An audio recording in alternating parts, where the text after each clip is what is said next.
to the draft. So we see a Rise first ban here, and we see Crown. We see Crown in the game. Asta, I believe, is eligible to play according to the global, or not Asta. God, what is Scarlet? Maybe Scarlet's still away, but they are playing Crown again, which is pretty crazy. Crown in Academy, going from World Championship to Academy. No, just kidding. I have tremendous respect for Crown. Crown was hard carrying some games last. He was hard carrying some games last week in the LCS, and the OpTic main team is 2-0. Granted, they did play debatably two of the weakest teams in Clutch and I believe 100 Thieves, but nonetheless, they are on top of the standings.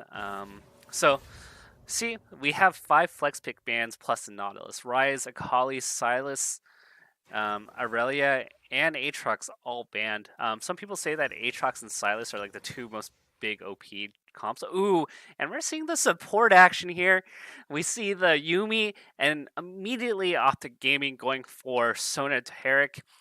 Interestingly enough, in the Big 5 leagues, Sona has been picked 5 times, and Sona has won all 5 games. I forget what happened in Academy. I believe Sona Taric may have lost in an Academy game, but Sona has literally won every game. In whether you look at LCS, LEC, LMS, LPL, or LCK, Sona has won every game that she's been in. And it's not just been Sona Taric, who's it's just a monster team fight, heal sustain team, but also Sona Tom Kench has been making an appearance. And we see the side lane, we see the AD, and Kennen can be a flex. It could potentially be Kennen top. That's something that Fallen Bandit is known for. Kennen does get pressure in a lot of matchups, so it's a pretty good pick. It's a specialty matchup. Ooh, and we see the dart potentially. I want to hold my breath here because Rengar could be flexed. We don't know in this meta, but very likely Rengar is going to be. It's going to be Dardox Rengar, one of his signature champs. And now we're going to see Rengar try to control the map. We see Olaf, who's a strong dueler. We see OpTic aiming to ban that. They might ban a second jungler here and let other stuff open. So it's going to be interesting. What does CLG do against this lineup? I imagine that when you have, Rengar just coming in and the Taric and the Sona backing Rengar up, that Rengar can go in and chomp on some poor fools, and then immediately the Taric and the Sona can sustain the Rengar, so you feel like you can kind of one-shot the Rengar, but you're like, nope, Sona and Taric heal. I was at 5% health, now I'm at 50 again. That's going to be kind of annoying to deal with. We see a Zilean. We actually saw this with the TSM comp last week, where Zilean was combined with Sona Taric, and it was a rather annoying comp to deal with. Not only do you sustain, but just in case your team might die, you also have the Zilean also to back you up. Now we see the Rek'Sai ban. So we are seeing OpTic opt into banning a lot of the early game high tempo junglers. And we see a Morgana ban here. So this is going to be pretty interesting. So we still need to see the solo laners out of Asta or out of OpTic. Asta, not the solo laner. And we still need to see presumably a solo laner and a jungler from CLG. So let's see what they pick first. Probably going to be a flex, but who knows? Ooh, and this is interesting. Is it a J4 mid, J4 top? Is it a Rengar top? Still some open possibilities. Most likely J4 has been played into a lot of matchups, so in the solo lanes. So it's going to be pretty interesting overall. Oh, Shen support? No, they have a Yuumi. Okay, this is going to be very interesting. We have Shen top, Talia jungle, Kennen mid. Could be Talia jungle. Just kidding. This is a funnel. This is a Shen Talia funnel. And so They are opting into a funnel comp, and we see Crown on Vel'Koz. Crown's Vel'Koz. Oh my gosh, is so good. Oh, this is going to be so annoying to deal with. So we're going to see a funnel comp with the Shen and the Taliyah right now. OpTic's Crown. Crown is it's going to be pretty interesting because I think Vel'Koz does a decent job wave clearing, and a part of the funnel means that you have to really make sure that you collect the mid wave. And so if Crown can push the mid wave, and we're into the game, I hear a Yuumi. This is really exciting. Is there any reason to think? It's actually really hard to say. I talked to the players in regards to in terms of solo queue and what were the differences. And Ray Wigley, our jungler, mentioned that the ping is so much lower in solo queue that in Korea with 9 ping, they were able to execute extra spells in their spell rotations that in NA with 60 ping that they weren't able to do. So there was actually extra mechanical things you could do in solo queue with 9 ping as opposed to 60, which was crazy to me because when Wigley was telling me that, I asked him to explain it. He said in like a spell rotation of like a 2 to 3 second burst, he was able to add 1 to 2 extra spells that he said he's not able to do in NA. So like there's extra mechanical things that like you're able to do when you have lower ping, and if you play fighting games or melee, having anything more than 30 ping, it becomes very noticeable and hindering your play. So what I imagine happens in a region where there's like 10 to 15 ping is that your mechanics naturally get better overall. Like your population pool is fed better food and they become more healthier and stronger. And what I mean by that is just the ping is really good. So we're going to see a setup here. Shen is going to try to hold the wave. We see Taliyah with the smite. Oh, we see an early taunt from Moon, and that's a pretty big chunk. He's going to immediately no, he's going to hold on to Potion now. But that's a pretty interesting start. Both these lanes, honestly, when you talk to teams, you talk to players, they hate playing against both the lanes. So I imagine that OpTic Academy is like, ugh, like we had to play against Yuumi. Oh, and is this a first early kill? He might have to burn Flash here. Okay, he's getting out. Good. This is just like experience from Crown, not holding on to the Summers. I feel like some people, they kind of just go like, oh, like I should just burn Flash. But Crown, you know, more seasoned, he holds on to those Summoners. And I think Summoner usage really defines like the great players from the good, like knowing when to hold it and when to use it. Some people, they use their flashes too late and then they get hit by an auto attack. So we see a heal change, a heal traded for an ignite from Moon. So it's like a light trade, but it does mean that Vel'Koz is a little bit vulnerable, so Rengar might have to hover. And we see now Tuesday has a double buff. And we see Rengar coming in, good routing. Dardoch's always been known for like really solid, like big brain things. Oh, and we see a flash burn from Tuesday that's actually pretty big, you know, reduces the kill threat of the mid lane.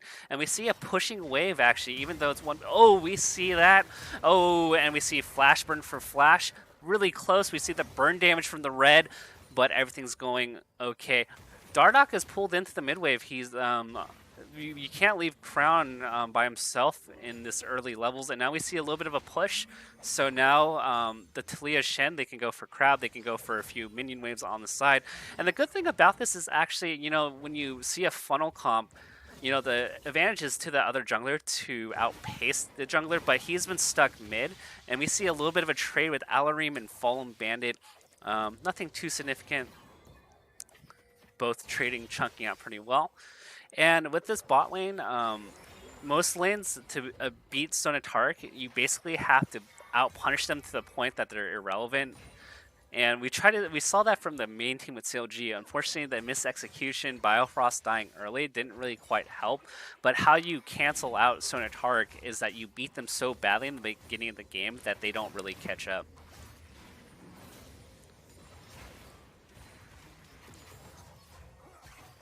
Okay. And their Academy min, I don't know what the full story is. My assumption is that because their Academy Scarlet is an import, that they have probably maybe there's a visa issue, or maybe, you know, something's going on.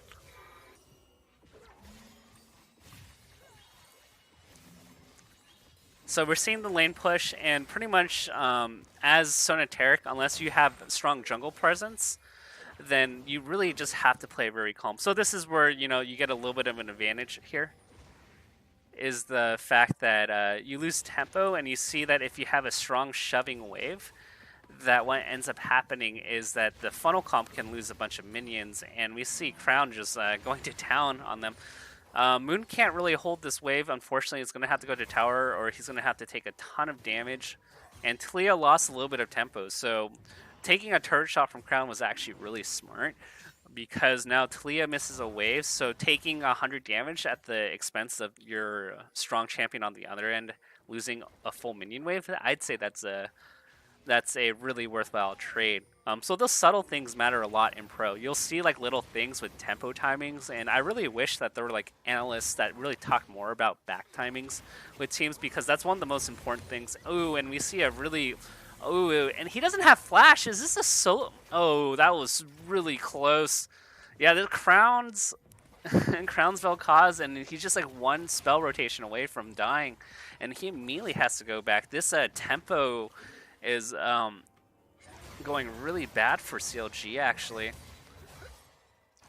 But we see that that's a really good chunk from Moon. I think Crown's actually underestimating the damage of Shen, and when we saw support Shen happening, I feel like a lot of players, when they played into support Shen and they took early trades with Shen, they forget to realize how much damage Shen does in a rotation.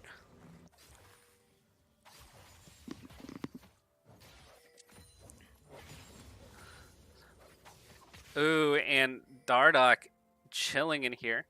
I feel like Fallen Bandit's aware that something's going on, so really good communication or game sense from the team to go like, hey, Rengar might be topside. And I think Dardoch may have said like, hey, maybe I'm on a ward right now, but there was no ward on the CLG topside. So Fallen Bandit, you know, moving in a certain way has made it so that they feel, oh, is this going to be a trade? This is going to be a TP burn. That's actually really good for us that we can push that. Now Kennen has a free wave, and now J4 is going to have to walk back into the top wave. Buzzwords, what's up, Nintendo X? You're not that dirty wobbler.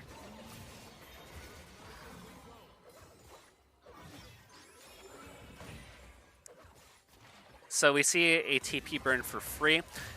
And it's going to be interesting because now the bot lane is almost level 6, and that's when the ultimates come out, and this is like, it's really strong for them. We're seeing a lot of burn damage, but unfortunately, Asta's going to heal up a lot of that.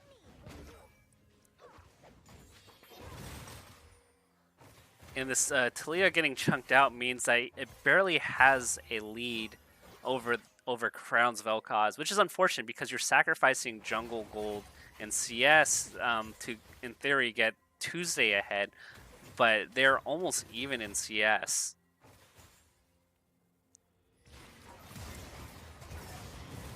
Ooh, and is that going to be a kill?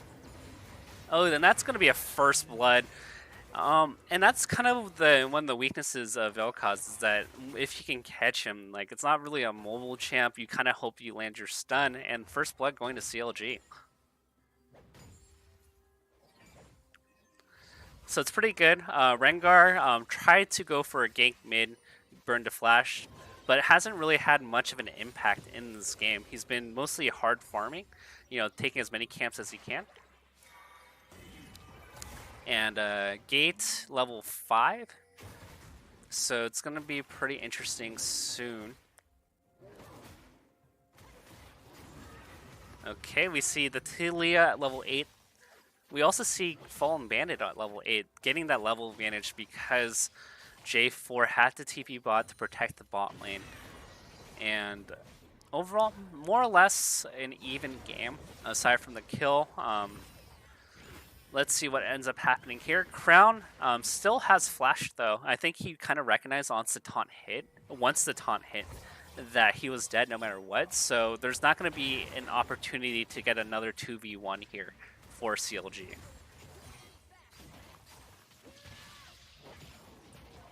Ooh, and we see a pretty good trade from Alarim. That flag doing a lot of extra bonus damage there. Okay. So we're seeing some tempo bot side. Maybe they make a play at drag. Or maybe they do a dive. It's pretty flexible, but OpTic reacting pretty well to this. When the mid jungle goes towards one side, you have to communicate pretty well. Is it a dive? Is it going to be dragon? Do you decide to give up dragon? So those are all the little decisions you kind of have to make in this point in the game. Oh, and wow, that's so brutal. And that's an ultimate burned also from Dardoch too. And we have a 4 versus 3 bot. They have Rengar cut off. This is looking really good. And ooh, and is that they burned the flash? That does so much damage. We see a Sivir R, and Dardoch is also dead here, looking to creep, but unfortunately that's an awesome 2 for 0 from CLG. They have the waves in a good spot mid. Because it's so Target, they can't push the wave and punish CLG, so they're immediately going to go for Dragon here in Tuesday level 9. So this is looking pretty good, and the good thing is that it's a Mountain Drake, so maybe this pushes towards Barons and Towers later in the game. And that's kind of one of the weaknesses of Sona Tark, is that you don't really get pryos, so in these kind of river fights in the beginning of the game, you can't rotate to fight, and we saw that the Sona Tark was blocked off from the rest of the team. And that was like the big difference here. You had disconnect between the Vel'Koz and Rengar side of things, and they couldn't join because Yuumi and Sivir could get to the team fight faster than OpTic's bot lane.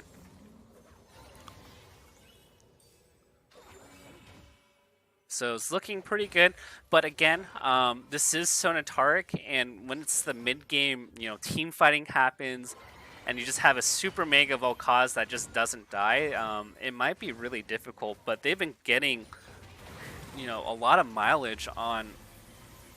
Ooh, is this a solo kill? No, okay. A lot of damage and a lot of chunk. Does he get that spell? I always get hit by that. It's so infuriating to play in bot lane. I'm like the worst at dodging Vel'Koz spells.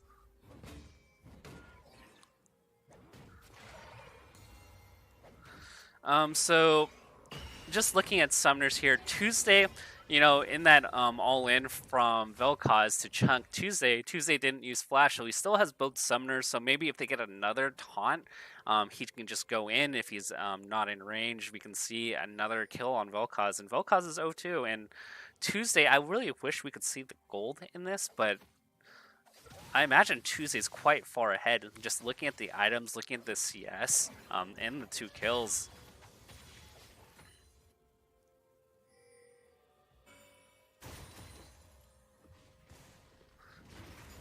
Name change, so the vision looks pretty good. Let's look at the minimap on the bottom right.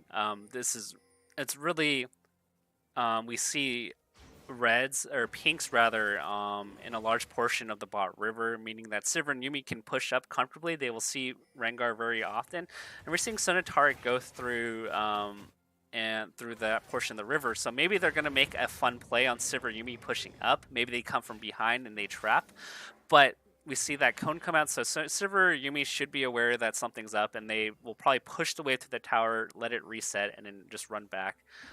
And now the interesting thing here is now that Sivir Yuumi, they're on tempo, they have to answer the wave, and so they can clear the river and re-obtain vision. The next objective is an Infernal Drake on the bot side in about 2.5 minutes, but we also have the Rift Herald in play. Ooh, and this is going to be pretty tough. There's an ult there, but we also see a counter ult from Yuumi, and nothing's really going to happen, although Auto takes some damage. That's going to be healed up. And we see, and he misses, takes some turret shots. Looks like they will just probably reset, but if they trapped Alarim or they got that one spell on them, and Dardoch wisely saying, hey, we saw them go up, Shen's probably with the Talia, let's invade bot side.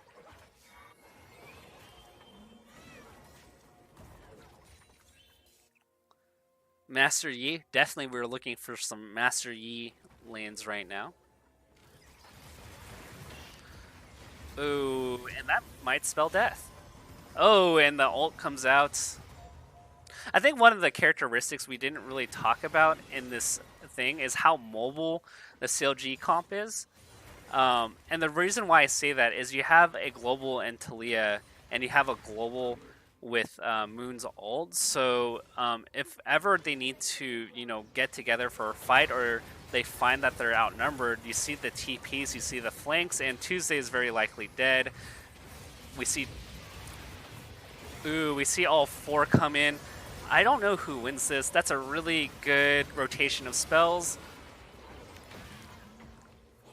Okay. Very close. All right, that ends up being a 3-for-2 from OpTic side. Good team fight from them.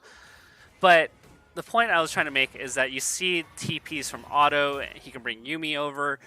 You see the Shen, the Shen ult. You see Kennen TP, and you see Talia. Is that if they ever need to, have a strength in numbers moment, they can get there quicker than OpTic can.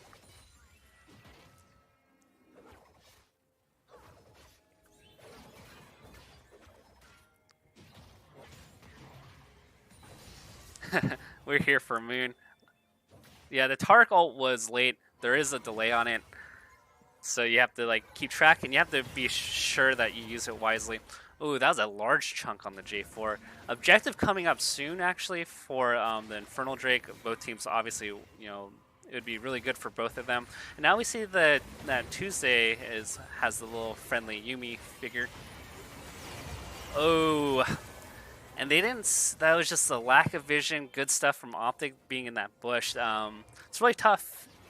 I think it was a pretty questionable engage, especially when you don't have vision in the bot river. And now that's a free Infernal Drake for OpTic, and possibly first tower even. It's probably a good first tower with the demolish. We already see Sivir answering topside, and we see a potential play with CLG going topside. They're going to try to get the Rift Herald, but unfortunately, First Tower and Infernal Drake are going to OpTic Gaming. So maybe they answer top because Sonatark stayed along with the Rengar. They do have some momentum, or tempo as the cool cats would say, on the top side. So they're going to immediately go top. The genius play would be to fake going top and then just unloading the Rift mid where no one on their team is. So we see a kill. A little bit of a greedy check there, but Otto, Yumi, also knowing that something's up, they rotate out.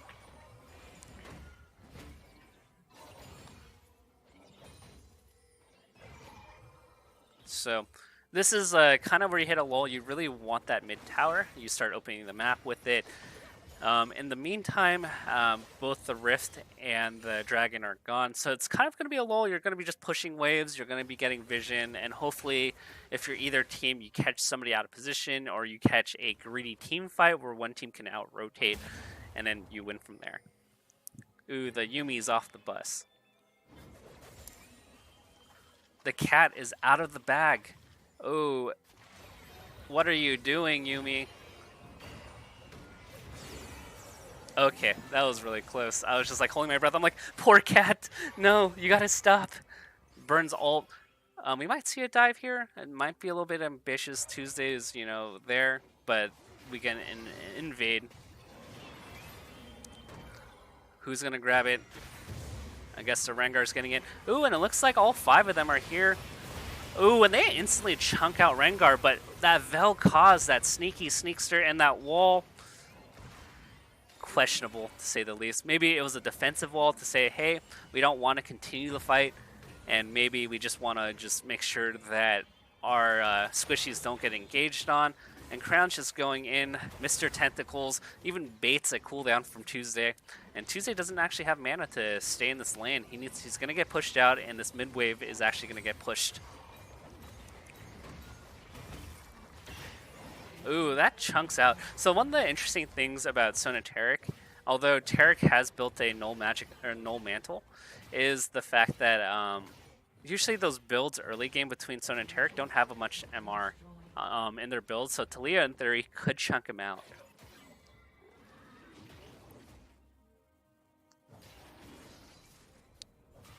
So let's see. going to be the Crown show. Crown having the majority of the gold, having 3 kills. He did die 3 times early on, but I would say that the OpTic Academy comp is now online. We see that the Sona Tark are going to be playing a large role in sustaining the Vel'Koz. And the interesting thing here is that Rengar doesn't really have to do much.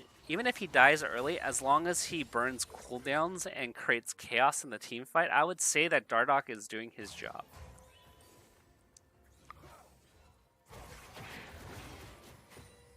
So it's going to be pretty interesting. Talia has the Morello's good item to buy against massive healing. He has his jungle item. It's about 2 items. So, but on the flip side, we see a lot of slows from Crown. So it's going to be really hard to escape from this comp. We see Sona Tark running in, and then you see Sona throwing out his Twin Shadows and his spells. It's going to be really hard to run away from that.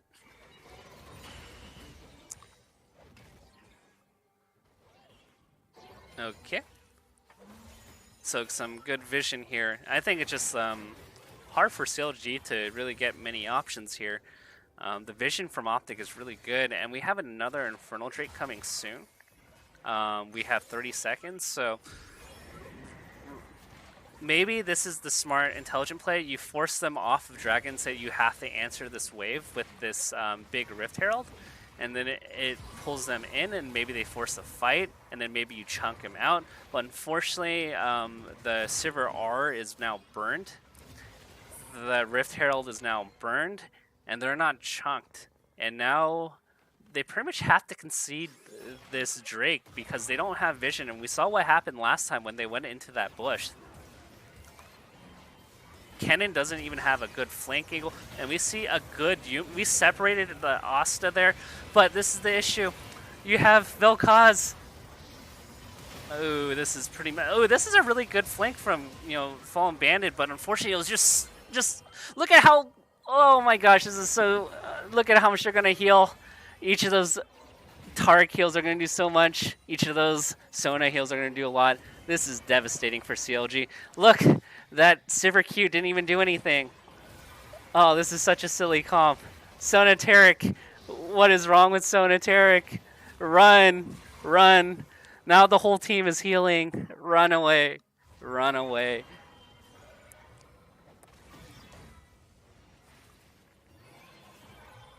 Now they get their reward, another Fire Drake, another Charizard to add to their repertoire.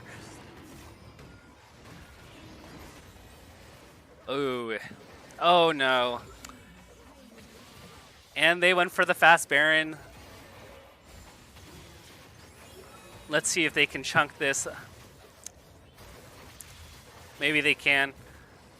Oh, and they have the TP. They lost all their tempo here. They have to run away. And now, without the vision, they might get caught here. There's a Sona ult coming. And poor Talia. And poor CLG. They just get melted. Oh, this is not looking good for CLG. Oh, gosh. Poor thing. Poor, whatever ninja thing you are. Sona Tarek will never be allowed again. And they get Baron. They have 2 Infernals. I'm trying to think of ways that they can win this game. I looked through the million possibilities in my Magic 8 Ball. I can only think of one alternate universe where CLG comes out the victor at this point of the game.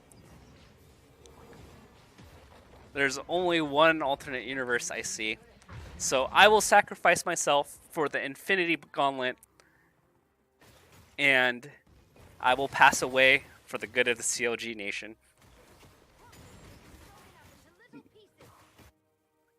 This is what we're going to do. And as a coach, just letting you know that OpTic, they have 2 pink wards on Sona, 2 pink wards on Taric, 2 pink wards on Vel'Koz, and 2 pink wards on Rengar. J4 literally left base without pink wards, and so the discussion point in their scrim analysis is going to be, what the hell, Alarim, you trolled. Why do you not have a pink ward when you left base?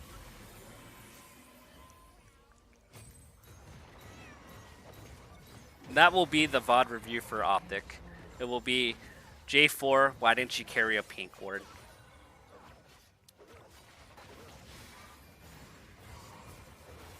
So what are our win conditions here?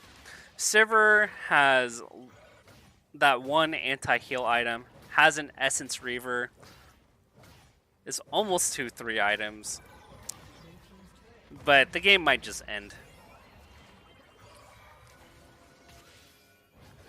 Sonateric wins, takes another victim. Sonateric. Alright. Will the brokenness of Yuumi come through? Alarim landing a lot of pulls, by the way. We're probably going to get poked off the towers. Pretty good Baron. I think they have another 30 seconds. And Crown gets another victim. This is unfair. Why is there a world champion in Academy? Literally, there's a world champion playing Academy. Why is this a thing? Why is this a thing? This is like when you